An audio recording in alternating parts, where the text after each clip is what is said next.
You know, when we look back at history, there are periods where people fled their country because of the turmoil. At what point do you guys think we could reach? Are we already at the point where a sane and sober person says it is not safe to be in this country, or are we still a few years away from potentially reaching that point like Kristallnacht or something? A lot of wealthy people have already started to split, if I understand correctly. From big cities. Yeah. Well, from the U.S. No, I was going to say, and the billionaires. So it's the upper class are leaving places like New York. The billionaires are building bunkers. But I'm thinking about, Kristallnacht, right? World War II era Germany, the or night of Nazi broken Germany. glass. Right. They went around and smashed up all these Jewish businesses. And everyone's on the left, you know, Godwin's law. Everyone's always trying to compare everything to Nazi Germany. But you can look at a bunch of other historical examples of mass unrest, pre-breakout of revolution or civil war. In the instance of Weimar Germany, into Nazi Germany, it wasn't necessarily a civil war. It was just this cultural revolution that took place over the period of several years. And with other countries, it was overt revolution. So when it comes to Nazi Germany, you had people fleeing well before the Nazis rose to power because these people were like, we could see it happening. In other countries, you had outright civil war and revolution break out with extreme violence in the streets, and people were fleeing. Now, I understand in Weimar Germany, there was violence in the streets, there were street battles, but I'm wondering what you think about the United States. Is it possible that ever comes a time where people say it's not safe to be here anymore? I think it depends on whether the institutions, it's going to be a race, right? The left is trying to destroy the institutions of our republic, right? And either take them over completely and change them, their basic character, to make them anti-constitutional or post-constitutional. And the question is, will the American voter beat them to it and get them out of power so that sane people come back in and restore and reform those institutions? And is that possible? And you know what? I think it's possible. You know, my view is, I mean, you know, imagine if just there was a different House Speaker in the beginning of the Trump administration other than Ryan. All right. Or someone who was, you know, more House Freedom Caucusy. Right. Or someone, you know, a different president or a different Republican leader. To me, what's frustrating and both hopeful at the same time is it doesn't take a lot to get this reform through. But it's so frustrating because it's still not getting done, even though it doesn't take a lot to get this reform through. Well, let me say definitively yes. There is a point at which that could be the case. For me, the two demarcation points would be either abolition of the Second Amendment broadly. That would be like, gotta go. You gotta leave. Where would you go? Somewhere where I could not have to deal with the federal government. But I mean, they are the empire, so it's kind of hard to go anywhere and be any better off, ultimately. But I would still probably leave. And then the second one would be packing the Supreme Court. If they opt for that, that's really like the last line of defense. Thank God. That's the best thing about Trump's presidency. I've said it 1,000 times. The Supreme Court justices he put up there, like, if it weren't for them, I don't think that the vaccine mandate from Biden gets overturned. Like, there's a bunch of things that don't get overturned if it's not for Trump's presidency. But let's dig into that. You're saying that not even a direct threat to you, if the institution is attacked and gun rights are gone and the Supreme Court is packed, that's enough for you to be like, we got to get out of here. I think so. What do you guys think? I don't think there's anywhere to go. I think El Salvador? I don't think so. The left is running things down south. I think if the U.S. were to be in a situation where like the U.S. falls or whatever, like in a woods is where you're going. Like it's head out to the Rockies, get into the mountains, and live like the Wolverines. I know a lot of Bitcoin people. My buddy Jethro just moved to El Salvador, though. I know there's a very big tendency to believe that America is the freest place on earth, and I think historically that's true. I'm not so sure it is right now. I'm not so sure. They've really fumbled this technocratic evolution thing. Yeah, like it's gone too far. But we got to remember, the concept of uniting states is where it's at. It doesn't have to be here on this continent. It's just a concept. It's an idea of delocalized authority that can remain, even if some states want to bail or fail. But I think that the states uniting is the way of the future. We'll have probably an Earth of states united at some point. And then Mars. That sounds like a one world government. Even the satellite station where people live will become its own state. Elon.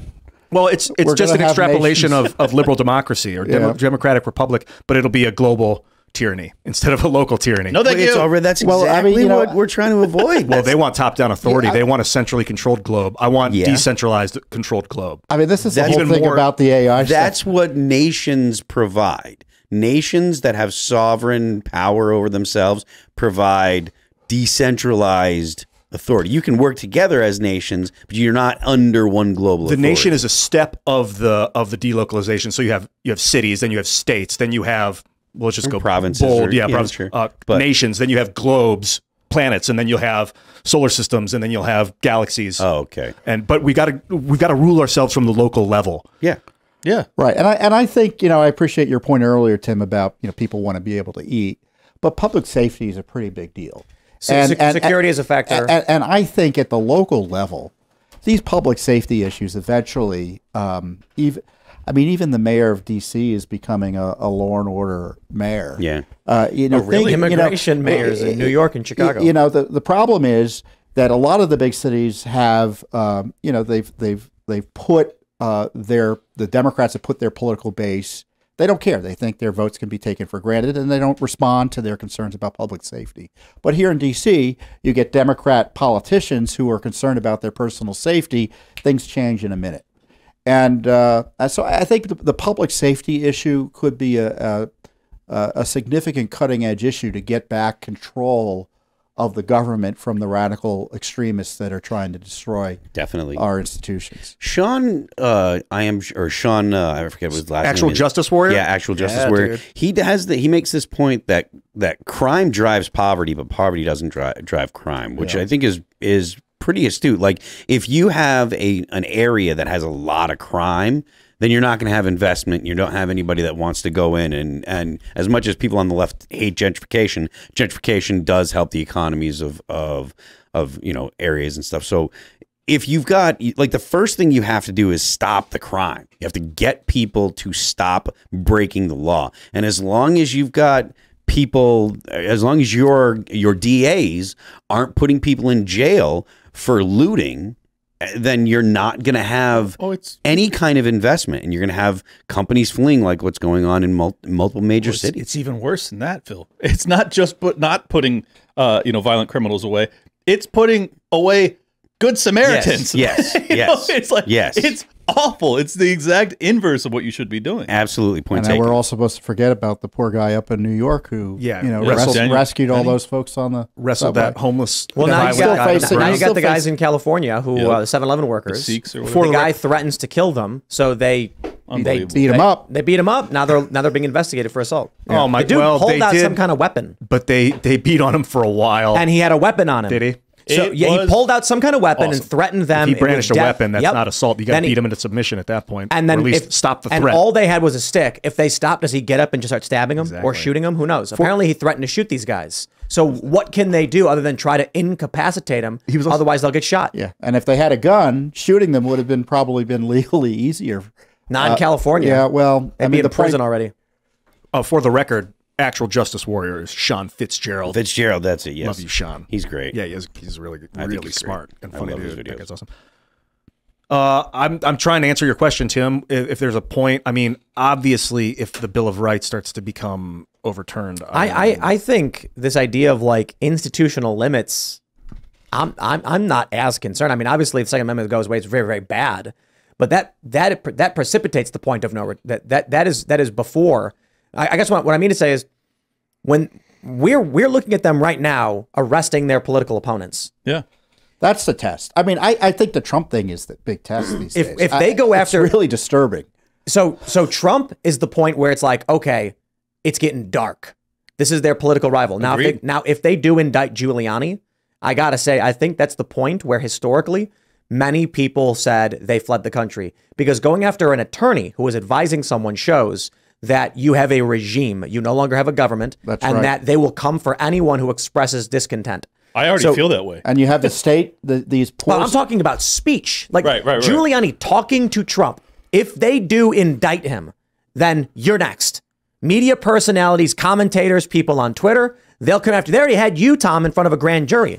knocking at my door, at my home. They sent the FBI to the home of the head of the country's largest government watchdog organization. I got to be honest. This is That's intimidation. That is when you intimidation. read It's- history, it's retaliation. I think we are past the point. I do too. Where you already have families being like, well, actually, I heard something interesting. People who migrated here, saying they're going back to their home countries and things like that. I met a guy from El Salvador, and he said he was returning back home because it's safer there than here now. I don't know if I really think what you're describing is already going on. It's just that the United States being being organized the way that it is, with multiple states in one federal jurisdiction. That's why you see people leaving California and people that are leaving. There are people, I'm sure, leaving red states. Although I'm sure there's far fewer stupid people. But there are people that are we are organizing and segregating ourselves by our political opinions more. As every day goes on, there are more and more people that do that. That's why they want to ban cars. Well, and then have us all live in 15-minute cities / gulags. You ain't lying. When we look back at history, we ask ourselves, like, how could it get so bad? How did it get so bad in Germany? How did it go from one point to the other? And the issue is that these things happen slowly, one step at a time, over long periods of time. The American Revolution was a 20-year period. It's not like the crown said a bunch of nasty things, and then we were like, you know what, we're going to declare independence. And a lot of people, we talked about this. When did we actually gain our independence? It wasn't until years after 1776. What was it, like 1781 or something like that, or 83? 1789 is when the Constitution was ratified. 83, I think, was the Treaty of Paris. Okay. So there's a reason that the republics haven't been around for a long time. Yeah. And we're running into it. Thanks for watching this clip from the Timcast IRL podcast. Hang out with us live Monday through Friday at 8 p.m. and become a member over at timcast.com for uncensored, members-only shows exclusive. Thanks for hanging out, and we'll see you all next time.